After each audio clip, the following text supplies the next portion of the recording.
اعوذ باللہ من الشیطان الرجیم، بسم اللہ الرحمن الرحیم۔ السلام علیکم پیارے بہن بھائیوں، غربت کے شر اور عذاب جہنم سے بچنے کی دعا۔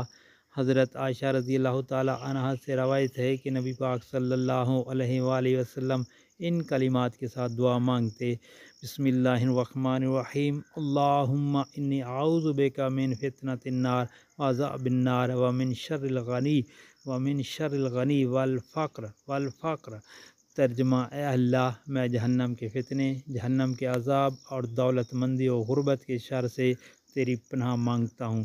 دوستو، بڑی زبردست اور چھوٹی سی حدیث ہے، آپ اس کو آسانی سے یاد کر کے صبح شام پڑھ سکتے ہیں اور اللہ پاک آپ کا رحم فرمائے گا، اور اس طرح عذاب کے جہنم اور جو غربت کی شر ہے اس سے بھی آپ محفوظ رہ سکیں گے۔